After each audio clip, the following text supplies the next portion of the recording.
Andrew Cole woke to a silence that felt wrong. For 2 years now, silence had lived in the corners of his house. It crept along the walls and gathered. In the spaces where Emily's laughter used to land, it slept on the empty pillow beside him and settled, like a fine layer of dust over every memory that dared to surface. Andrew had come to know that silence well. He had learned how to walk through it without stirring it, how to avoid the rooms where it thickened, how to breathe without breaking it. But this morning it was sharp. Too sharp. He lay still for a moment, staring at the pale gray ceiling, listening. There was no soft rustle of blankets from the next room, no creak of the old floorboard as his son padded toward the kitchen, no sound of the kettle that Noah often tried, unsuccessfully, to use before school. Just emptiness. A thin thread of unease wound its way around Andrew's chest. He sat up, the mattress cold where his body had warmed it through the night, and swung his legs to the floor. The house exhaled a faint groan beneath his weight. Outside, the world was barely awake. The sky had not decided yet if it wanted to be day. "Noah?" he called, his voice low, uncertain. Silence answered him. He stood and walked down the narrow hallway, passing the faded photographs that still hung in crooked frames. There was Emily on the beach, squinting into the sun, her hand lifted in dismissal of the camera. There was Noah at 6 years old, missing 2 teeth and grinning like victory was a permanent possession. Andrew did not look at them. He pushed open the door to Noah's room. The bed was empty. The blanket lay twisted, as if a small body had slipped from beneath it in a hurry. The pillow bore the faint outline of a head that had rested there not long ago. The window was slightly open, a slit of icy air sneaking through the gap, carrying with it the scent of wet leaves and coming frost. Andrew's breath caught painfully in his throat. His eyes moved to the center of the bed. A piece of paper lay there, folded once. His heart began to hammer as he crossed the room. His hands were already trembling when he reached down and lifted it. The paper was wrinkled, damp at the edges. 2 short lines were scrawled across it in uneven letters. "Don't look for me. I don't belong here anymore." That was all. No signature, no explanation, just absence given shape in ink. Andrew felt something collapse inside him. A soundless break, the kind that did not shatter but sank, heavy and final. "Noah," he whispered. But the name echoed hollowly against the bare walls. He searched the room in a blind panic. The closet, under the bed. Nothing. He moved into the hallway, his pace quickening. The bathroom was empty, towels untouched. The kitchen cold. The back door unlocked. A knife of dread slid between his ribs. He grabbed his coat without buttoning it properly and stepped outside, into the thin pre-dawn light. Cold bit into his skin like punishment. The field stretched behind the house, dark and soft with shadow. Beyond them lay the woods. Further still, the river that had always frightened Emily, the one she had warned Noah to never go near alone. His mind flung itself in 1,000 directions at once. He started to run. He ran across the yard, his boots sinking into the damp soil. He called his son's name until his throat burned, the sound swallowed by open land and careless wind. "Noah! Noah!" Nothing. He reached the edge of the trees. Branches scratched at him as he forced his way through the undergrowth, his heartbeat roaring in his ears. He scanned the ground for footprints, for broken twigs, for any sign that the earth had felt a child's weight in the hours before dawn. There was nothing clear. The frost had already begun to harm what little evidence there might have been. Fear soaked into him, deep as the cold. Minutes passed. Then more. He checked the small clearing near the old oak tree, the path that led toward the abandoned road, the narrow trail that curved toward the river. Each step brought him greater panic, greater guilt. What kind of father lets this happen? He had spent 2 years convincing himself that survival was enough, that working, feeding his son, keeping a roof overhead was all that love required. He had not asked Noah what he felt. He had not sat beside him in darkness. He had not told him it was all right to miss her, to speak her name, to break. He had chosen silence, and in doing so, he had abandoned his own child to drown quietly beside him. Andrew stumbled to a stop in the middle of the woods and pressed his hands against his face. His breath came out in ragged bursts. "I'm sorry," he breathed into his palms, not certain who he was apologizing to. Emily, himself, God, his son. When he looked up again, he knew one thing with clarity that nearly split him in half. He could not do this alone, so he turned back. The town of Alder Creek was still sleeping as he hurried down the quiet road. Every window dark, every door closed. He had not spoken to most people here in years. He had declined invitations. He had ignored knocks at his door. He had buried himself behind grief and called it privacy.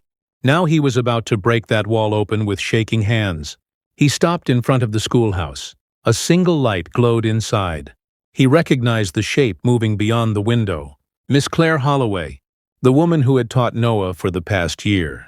The only person who had ever looked at Andrew with something other than pity or polite distance.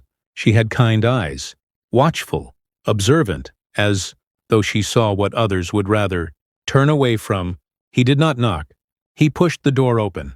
Claire looked up from the papers scattered across her desk, surprise flickering in her eyes. "Mr. Cole?" He could not find the proper words. His tongue felt thick, useless. "It's Noah," he forced out. "He's gone." For a second, she did not speak. She only looked at his face as if reading something written. There. Fear. Regret. Guilt. Helplessness. Then she stood. "How long?" she asked, already moving for her coat. "I don't know. I woke up and he was just gone. He left a note." Andrew held out the paper like evidence of his own failure. She read the 2 short lines. When she looked up again, something in her expression had softened, sharpened, deepened all at once. "He didn't say where he was going?" Andrew shook his head. "I've checked the woods around the house, the clearing, the paths. I don't know where else to." "Children don't wander far from their hearts," Claire said quietly. "Has he ever gone anywhere alone before?" "No." Andrew swallowed. Not since his mother died." Her gaze did not leave his face. "Has he spoken about her lately?" He looked away. That was answer enough. Claire picked up the bell rope tied near the door and pulled it twice. The clear chime rang out into the still morning air. An old signal, rarely used but instantly understood. Doors would open now. People would listen. "We'll find him," she said simply. "But you need to tell me the truth first. When was the last time you visited her grave?" Andrew's heart gave a painful lurch. "I haven't," he admitted in a whisper. "Not once since the funeral." Claire's eyes softened in a way that hurt more than judgment ever could. "Then that's where we start looking." They did not waste more words. Within 15 minutes, small knots of people had gathered, forming groups, holding lanterns, murmuring quiet, urgent prayers. Andrew saw faces he had not spoken to in years. Eyes he had avoided in the street now filled with shared concern. The town he had distanced himself from was now assembling itself around his loss. Claire organized them quickly. Calm, steady. Search by the road. Search near the river. Search the hill path. But when the others moved out, she did not go with them. She stayed with him. "We'll take the ridge," she said. The path above the valley, a chill went through him. Emily's resting place lay at the top of that winding trail. Andrew said nothing, but his legs were already moving. The climb was steep, the ground slick with damp leaves and thin frost. He slipped twice, barely catching his balance. Claire followed close behind, breathing hard but never complaining. The world seemed to hold its breath. Halfway up, Andrew heard it. A sound carried on the wind. Not quite a voice, not quite a cry. A broken little sob. His heart split open. They ran the rest of the way. At the top of the ridge, just beyond the last cluster of trees, stood the small, solitary gravestone carved with the name that had once been the center of his universe, Emily Cole. And there, curled tightly at its base, arms wrapped around the cold stone, was their son. His small body shook violently against the granite. His jacket was soaked through with dew. His fingers, reddened by cold, still clung to the carved letters of her name as if holding on could pull her back into the world. "Noah," Andrew whispered. The boy did not even lift his head at first. Claire reached him before Andrew could move another step. She dropped to her knees and swept her arms around him, pulling him into the shelter of her coat. He clung to her without question, without hesitation, breaking fully into sobs now that he was no longer alone in the dark. "I just wanted to be where she was," he cried into her shoulder. "I just wanted to be close to her again." Andrew stood frozen. He had never seen his son like this, so open, so shattered. Claire looked up at him. Her eyes held no blame, only quiet understanding. "Help me," he whispered. It was barely more than breath. "I don't know how to fix this." "You don't," she replied gently. "You just stop pretending it isn't broken." Together they lifted the boy from the ground.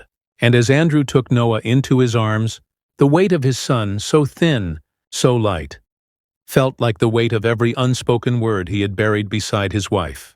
The sun began to rise over Alder Creek, and something inside him finally painfully began to wake. The walk back down the ridge felt longer than the climb. Noah's body leaned limply against Andrew's chest, his breath shallow and uneven.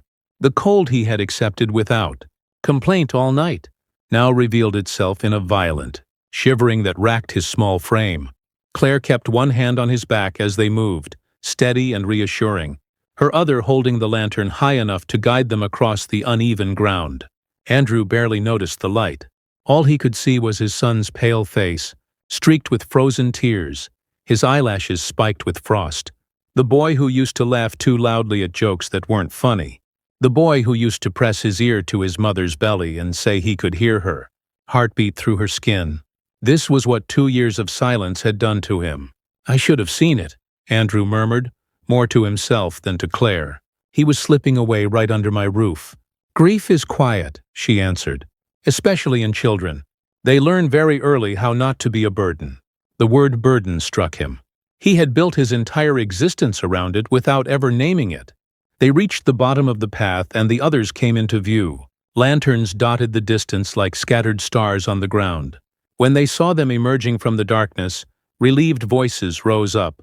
Someone rushed forward with a blanket, another with warm coffee. Andrew did not look at their faces. His world had narrowed to the boy in his arms. They walked home in silence. Inside the house, Claire directed him without hesitation. She stoked the fire, laid Noah on the bed, wrapped him in layers of warmth. Andrew stood uselessly beside them, watching her take control of a space that had been dead and still for too long. Only when Noah's tremors eased slightly did Claire step back.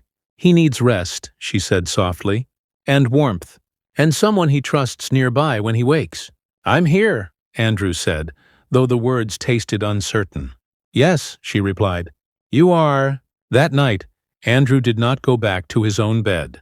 He sat in the chair beside Noah's, his eyes never leaving the gentle rise and fall of the blanket. Every few minutes, panic tightened his chest until he leaned forward to be sure. His son was still breathing. The hours crept by slowly. At some point, Claire reappeared in the doorway with a cup of tea. "You should drink this," she whispered. He took it without protest. Their fingers brushed. It almost startled him. Human touch had become something unfamiliar, almost foreign. "Thank you," he said, his voice rough. She didn't respond. She simply pulled another chair close to the bed and sat. Neither of them spoke for a long time.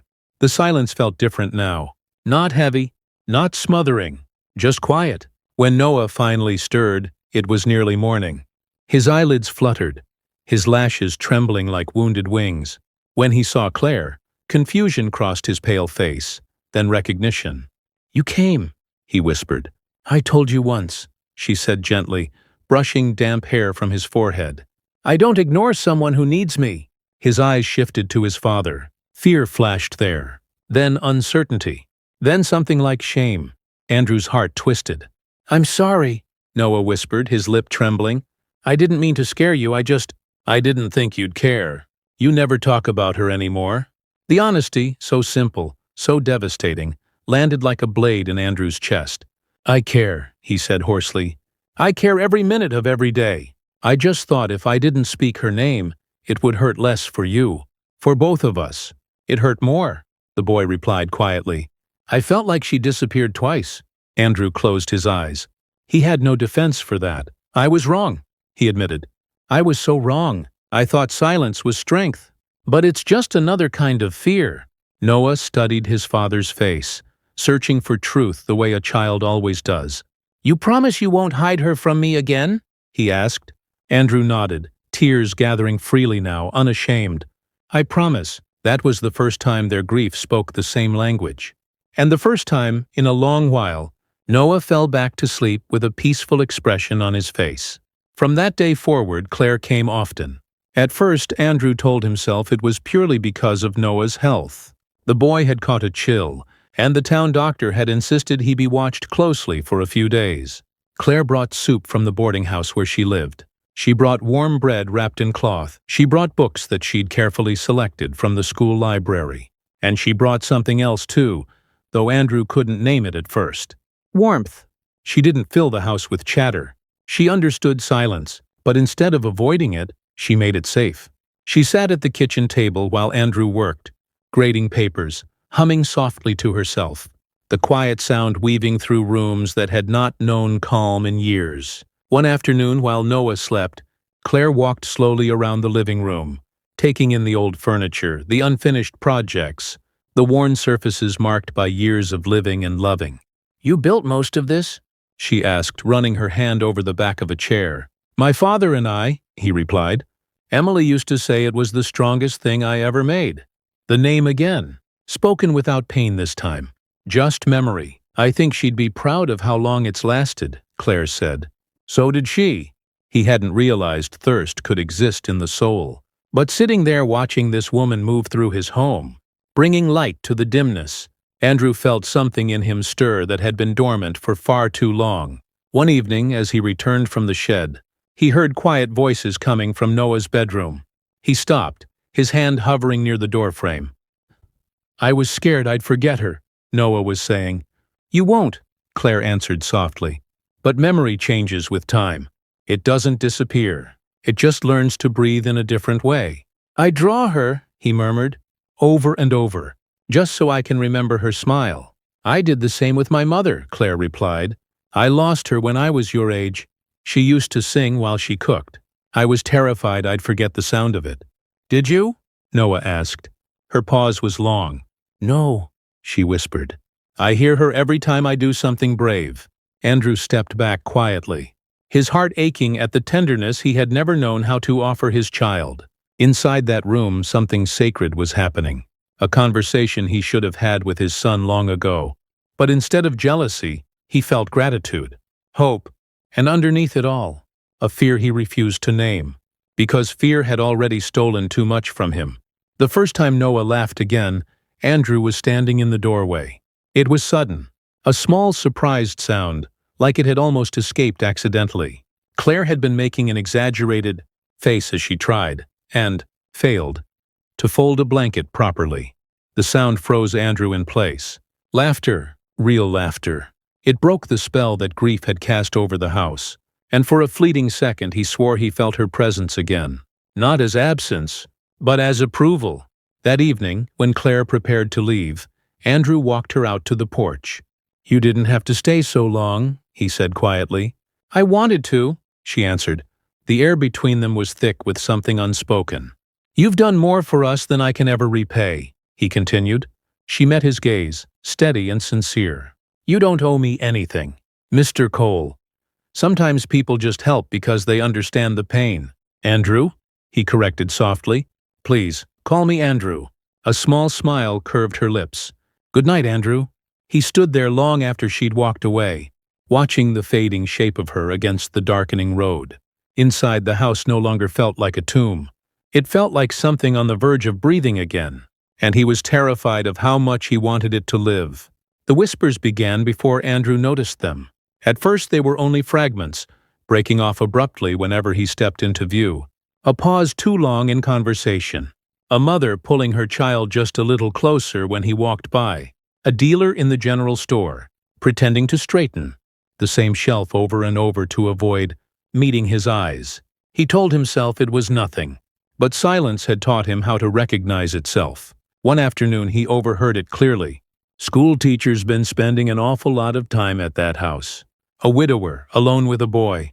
It doesn't look right. People are bound to talk." The words slipped into him like splinters. He said nothing. He never had. When he came home that evening, Claire was already there. She stood by the window, staring out at the fading light, her arms folded tightly against her chest.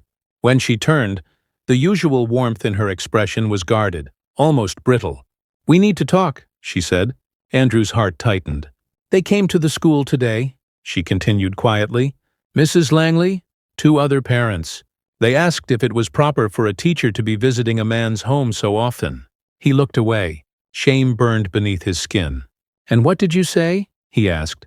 I said your son needed someone, she replied. And that should have been the end of it. But they don't see it that way. A painful silence stretched between them. If it becomes a formal complaint, Andrew, I could lose my position. I worked for years to earn that trust. Teaching is everything I have. His jaw clenched. You think I would ever want you to sacrifice that for us? I don't think you want anything, she said, softer now. Not for yourself. The words cut deeper than accusation. You came into our lives when we were drowning, he said quietly. You saved my son. You saved me without even trying. I told you the town could think what it wanted. You said that? She nodded. But I saw the way you looked at the ground when they stared. I see it in your eyes now. You still care what they think. He couldn't deny it.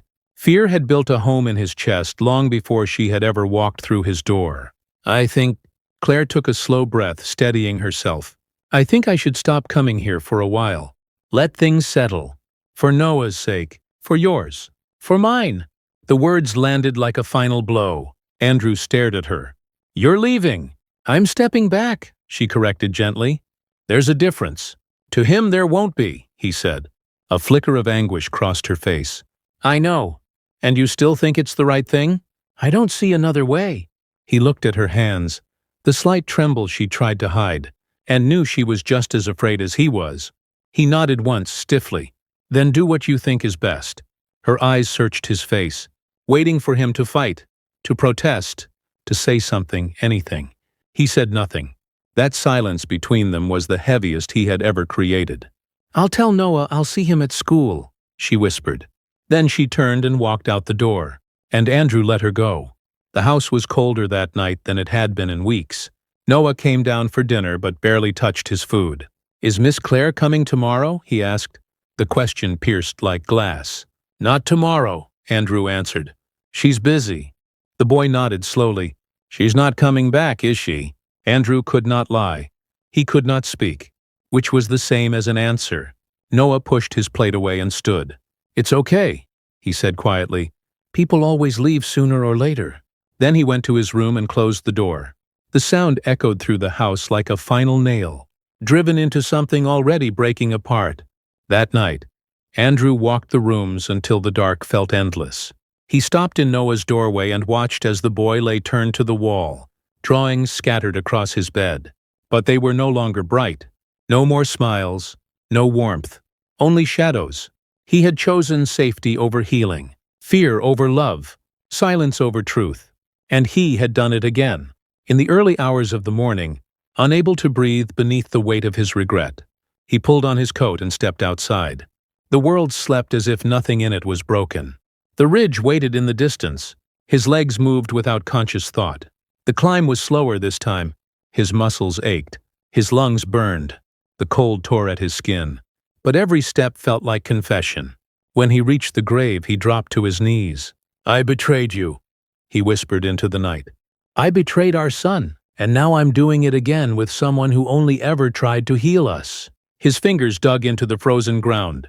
I was so afraid that choosing happiness would mean I had forgotten you. His voice trembled violently. But that was never true. You live in every part of me. You always will. A bitter laugh escaped him. I don't know how to live without fear. You were always the brave one. The wind brushed through the trees, soft, almost gentle. Don't let our boy grow up in silence, he remembered her saying. He squeezed his eyes shut, overcome. I'm failing you, Emily, I'm failing him. And then a strange calm settled over him, the kind that only comes when truth is no longer avoidable. He had already lost her. He had already spent 2 years drowning. If he did nothing now, he would lose everything that had dared to grow since then too. He stood slowly, wiped the frost from his knees, and looked out over the sleeping town below. Tomorrow he would no longer hide. Tomorrow he would speak the words that had lodged in his heart. He would choose life instead of fear. If Claire hated him for it, so be it. If the town turned its back, so be it. But his son would no longer grow up believing that love always disappears, and neither would he. He walked back down the mountain with a plan forming inside him, each step carrying less regret and more resolve. For the first time since Emily died, Andrew Cole knew exactly what he was going to do next. Andrew Cole had not dressed with care in almost 2 years. That morning, he stood before the small, clouded mirror in the hallway and barely recognized the man staring back at him. His hair was combed for once. His shirt was clean, not simply the cleanest one he could find, but one he had actually smoothed and shaken out. His hands trembled as he buttoned it, and he had to start over twice before he managed to fasten the last button properly. Behind him, small footsteps padded quietly down the hall. "Where are you going, Pa?" Andrew turned to see Noah standing in the doorway. Thin arms crossed over the sleeves of his worn sweater. The boy's eyes were tired, guarded, but there was a flicker of curiosity there too. "I'm going to the schoolhouse," Andrew said. Noah frowned slightly. "Why?" "Today ain't a school day." "I know." Andrew knelt down in front of him, resting his hands gently on his son's shoulders. "But there's something I need to say. Something I should have said a long time ago." Noah studied his face cautiously. "To Miss Claire?" "Yes." A soft, uncertain light slowly entered the boy's eyes. "Is she coming back?" Andrew swallowed the tightness in his throat. "That depends on whether I'm brave enough to stop being afraid." He pulled Noah into an embrace, firmer, deeper than any he'd given in years. "I've made so many mistakes," he murmured into his son's hair. "I thought protecting you meant keeping everything silent, keeping everyone away. I thought if I didn't love again, you wouldn't hurt again. But all I did was make the world colder for you." Noah hugged him back, hesitant at first, then stronger. "I don't want her to leave," the boy whispered. "Neither do I," Andrew replied. "And today I'm going to try and fix that." The schoolhouse stood quiet against the pale blue of the early sky. The windows reflected a world that had just begun to awaken. Andrew could see Claire inside, seated at her desk, carefully grading papers that did not need grading yet. Her pencil moved slowly, deliberately, as if it were the only thing keeping her anchored. For a moment, doubt tried to rise again. The town, the whispers, the risk. He pushed the door open anyway. The hinge creaked, announcing his presence. Claire looked up, surprise catching in her eyes before she masked it behind composure. "Andrew, is everything all right?" "Is Noah okay?" "Noah's fine," he said, stepping forward. "Better than he's been in a long time. But that's because of you. You shouldn't be here," she said gently. "People will—" "I don't care what they see," he cut in, his voice steady but alive with emotion. "Let them look. Let them talk. I have already let fear take too much from me, and I will not let it take you too." Claire stood slowly from her desk. "You don't understand the risk to my position." "I understand it better than you think," he replied. "Because I've been risking my son's heart every day by staying silent, by pretending we don't deserve happiness anymore just because we lost someone we loved." He took another step closer. "I thought loving you, loving again, would somehow betray my wife. But I went to her this morning." His voice cracked slightly. "And I finally understood. Love doesn't replace what we lost. It honors it. It keeps the world from going dark." Her eyes filled with unshed tears. "You came into our lives and brought light back into a house that had forgotten what warmth felt like," he went on. "You taught my son it was okay to remember his mother. You taught me it was okay to grieve and still breathe." He reached her now, standing only inches away. "I don't know what the future looks like," he continued softly. "I don't know if I deserve you after the way I let you walk away. But I do know this. I don't want another day in a house without your presence if I have the power to change that." The silence that followed was thick, trembling. Then footsteps echoed at the doorway. Andrew turned. Pastor Harlan stood there, his expression calm and thoughtful. Behind him, several townspeople lingered in the distance, pretending not to listen while absolutely doing so. The old man smiled gently. "Seems like you've done enough hiding for one lifetime, son," he said. "This town's seen grief before. It's also seen love fight its way back. And there ain't nothing shameful about a heart that finally chooses to live again." He gave a nod of approval and stepped away, the unspoken permission settling in the air like calm. Andrew turned back to Claire. "Have dinner with us tonight," he said. "A late Thanksgiving. Noah and I aren't much in the kitchen, But he's been practicing biscuits. Tears rolled down her cheeks now, unhidden. "You're asking me to walk into a storm of judgment with you," she whispered. "No," he said. "I'm asking you to come stand in the warmth we've already built." He extended his hand. "Stay with us." "Not as a visitor, as family, if you'll have us." For a long moment she simply looked at the man who had finally shattered his fear. Then she placed her hand in his. "Yes," she breathed. "I will." By dusk, the small house glowed with more light than it had in years. Noah ran to the door when he saw Claire walking up the path, and she laughed as he threw his arms around her.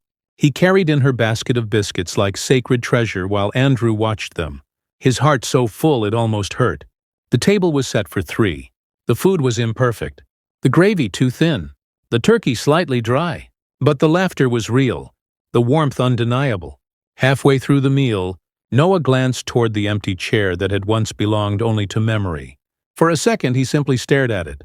Then he stood, walked over, and lifted it carefully. He placed it near the window facing them. "So Mama can see us," he said softly. "Not as a space that's missing, but as someone who's still part of us."